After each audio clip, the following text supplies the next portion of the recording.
Hola! Welcome to week 4. I honor thyself. Doesn't that just feel good? It feels good to say. I honor thyself. It really does. Feels so good. To start my video off, I wanted to share something with you guys that I wrote in my journal. And I wrote it in March, earlier this year. So I'm going to read it to you and then kind of dive into why I read it. I stress myself out. I stress and I stress. I stress over 60 minutes dedicated to my body. I worry about the strength in my arms to carry my body. Am I strong enough to hold myself that many times in downward dog? No, I am not, I tell myself. Why do I make excuses? I have done over 200 hours of yoga. I am an instructor. I finally make it to class. As soon as I walk in the door, my mind turns off. The studio is dim and dark. Darkness has its place of healing. I lay down on my back and begin to breathe. I tune into my breath. I'm back home. Why did you fight with yourself to get here? You love yoga. I sweat, I move, I dance, I flow with body and with spirit. I love how my movements feel. I get deep. I pull, I hurt, I ache. I then bridge and lie down in Shavasana. Eyes closed and my soul sinks deep. My sweat is my blanket and I am like water. I share this with you because the journal prompt was to describe this is how I am like water. And I think the reason this came up for me to share with you guys is I carry so much resistance in doing a lot of the things that serve me. So, for example, yoga. I will stress about going to a yoga class because I know the workout I'm going to put my body through, and I think about it ahead of time of, oh man, I really don't want to sweat that hard. I don't want to shower. I don't want to have to do my hair. I don't want to have to straighten my hair in the morning for my meeting. I think about all of these things that I tell myself I have to do that start to make going to yoga heavy. And the reason I wanted to bring this up is because we're talking about the heart chakra and the focus is on the heart chakra. And why does it feel heavy if after I feel so good? I feel so light. I feel in my body. I feel like I'm floating. I feel like I'm right there with my angels up in the sky and I'm feeling that yoga high. Why do I put so much pressure on myself before I get there? Why do I do that to myself? And I wanted to bring this up to bring awareness to you to see if there's anything you're telling yourself in your life that is stopping you from doing things that you love. And I have a few questions that I wanted to ask you guys that can maybe help get some answers out. What are thoughts of compassion you have for yourself? How does the divine feminine and divine masculine dance together in you today? How do you give direction to your love?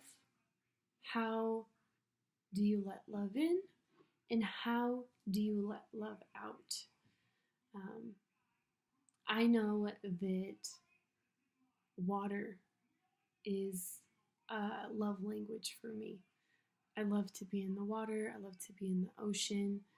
Um, I remember swimming in a sacred cenote in Yucatan, Mexico, where I felt tingly and I felt like I was one with the water.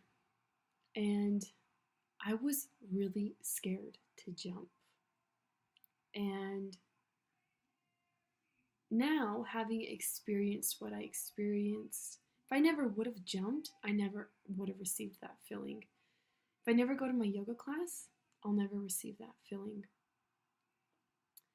If I don't go grocery shopping and prep ahead of time, I'm never going to feel good and proud in my body. So I'm asking you this week to be aware of the steps you need to take to overcome that resistance and to truly love yourself. It's not easy. It is hard. And the angel this week is Archangel Jeremiah. And I wanted to share her message with you guys because this is the angel that you're going to be calling in this week during your meditation. Each person is born a unique fingerprint of God. We are the summation of a multitude of ingredients that together make us who we are. We are born into specific families, in specific places, with challenges as well as the nurturing that we need to learn and grow into who we become. Beyond that, we are made up of the instinctive traits, fears, passions, and longings that also reflect our nature. Then we have a set of experience through our lives where we may experience challenges or awakenings that move us even further along the path of who we are. We learn certain lessons or get naturally guided to different experiences and places. Beyond all that, we feel a calling, a drive to do, experience, and become something, whether this is a career or an internal state. All these things give us clues as to what we need to gain and experience in order to learn and grow in this life, and they show us what our soul longs to express and feel. It is time to look at what these clues are telling you about you. Your nature is more than a few personality traits, interests, and experiences. It is time to go beyond them, into the silence, to discover what lies beneath it all. What is that special, unique essence that makes up you? It is time to truly feel the perfect God/goddess that exists at the core of your being. It is then that you may better see the true path that your experiences are taking you on and what parts of yourself and your life you must let go of in order to experience more happiness and integrity. This is a time of awakening, of waking up to the core of who you are and immense potential that you hold in each moment. This is an awakening. I want you guys to create this awakening in your sacred space. And something that Chelsea shared with me about, I believe it was one of you that shared it with her, that you actually have a sacred space that you move. So it's like on a tray and you actually move it. And I love that. I love that because you can take that tray right next to your bathtub, and that is where a lot of women feel awakened. They feel the water awaken them. And that is me. And the water is something that I love, that I connect with. So I'm asking you to find your awakening space. And if you can go to your sacred space and meditate and find that place, even better. Make sure you call her in as you find yourself curious throughout the day of what my calling is in life, what my purpose is in life. Is this job meant for me? Am I connecting with people that love me? Am I connecting with people that support me? How can I find friends that truly love me and adore me and want the best for me? When you feel yourself questioning how to honor yourself, um, call upon her, invite her in. As I shared with you guys in the first video of how to call upon an angel. I know that someone in the group shared they feel tingly, and I believe it was Beverly who shared that she feels really tingly when she's lighting Palo Santo. That is them. That is them showing you that they received your invitation and they are there and they are present with you. And sit with them. Let your soul sink with them. I would love for you guys to share in the Facebook group when you do feel Archangel Jeremiah present with you, and try to release those blocks that you carry throughout the day. Be aware of how you're feeling in the morning.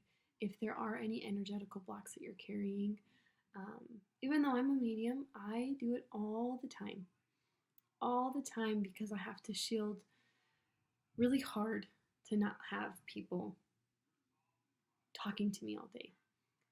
And so I end up shielding up my angels when obviously I don't want that. I want them to be there and present with me and guiding me. And that is my message for you this week. I want you to call upon Archangel Jeremiah, and I want you to define what it's like to honor yourself. And just as I said in our course tonight, define your roles and how you're setting those boundaries, how you're saying no as a wife, how you're saying no as a mom, how you're saying no as an employee. All of this is going to help you move forward into truly embracing our 7th week. I love you all so much. Mwah.